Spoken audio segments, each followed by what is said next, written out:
ইরানের সর্বোচ্চ নেতা আয়াতুল্লাহ আলী খামেনির জানাজা ও স্মরণানুষ্ঠানকে কেন্দ্র করে দেশজুড়ে তীব্র আবেগ ও ক্ষোভের বহিঃপ্রকাশ ঘটতে পারে।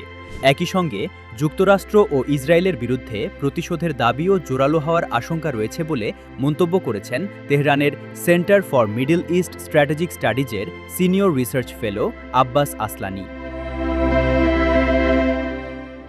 শুক্রবার সংবাদ মাধ্যম আল জাজিরাকে দেওয়া এক সাক্ষাৎকারে আসলানি বলেন, জানাজা ও স্মরণানুষ্ঠানের জন্য নির্ধারিত আনুষ্ঠানিক স্লোগান ছিল আমাদের জেগে উঠতে হবে। তার ভাষ্য, এই স্লোগানের মাধ্যমে ইরানের জনগণ ও রাষ্ট্রকে বার্তা দেওয়া হচ্ছে যে এই হত্যাকাণ্ডের পরও দেশের নীতি, আদর্শ ও রাজনৈতিক ধারাবাহিকতায় কোনো পরিবর্তন আসেনি। তিনি বলেন, সাধারণ ইরানিদের জন্য এ দাফন অনুষ্ঠান অত্যন্ত আবেগঘন একটি মুহূর্ত। একই সঙ্গে এই সমাবেশ থেকে হামলার জন্য দায়ীদের বিরুদ্ধে প্রতিশোধের দাবিও জোরালোভাবে উঠে আসতে পারে।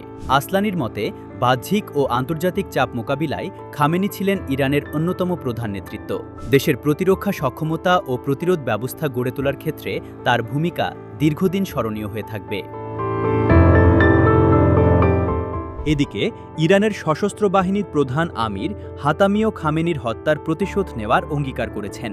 আল জাজিরার খবরে বলা হয়, তেহরানে জানাজা অনুষ্ঠানের ফাঁকে সাংবাদিকদের সঙ্গে আলাপকালে তিনি বলেন, ইরানি জাতির শত্রু হিসেবে যুক্তরাষ্ট্র ও ইসরায়েলের বিরুদ্ধে প্রতিশোধ নেওয়ার সংকল্পে তারা অটল রয়েছেন। প্রসঙ্গত, গত ২৮ ফেব্রুয়ারি ইরানে চালানো এক বিমান হামলায় সর্বোচ্চ নেতা আয়াতুল্লাহ আলী খামেনি সহ দেশটির আরও কয়েকজন শীর্ষ নেতা নিহত হন। খামেনিকে আগামী ৯ জুলাই তার নিজ শহর মাশহাদে দাফন করা হবে। তেহরানসহ মোট ৫টি শহরে জানাজা বিভিন্ন আনুষ্ঠানিকতা অনুষ্ঠিত হবে। এসব অনুষ্ঠানে ১.৫ কোটিরও বেশি মানুষের উপস্থিতি হতে পারে বলে ধারণা করা হচ্ছে।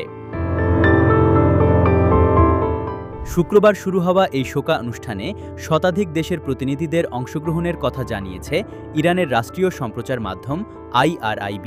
বাংলাদেশের প্রতিনিধিত্ব করতে জাতীয় সংসদের স্পিকার হাফিজ উদ্দিন আহমেদ ইতোমধ্যে তেহরানে পৌঁছেছেন এবং রাষ্ট্রীয় জানাজায় অংশ নেবেন।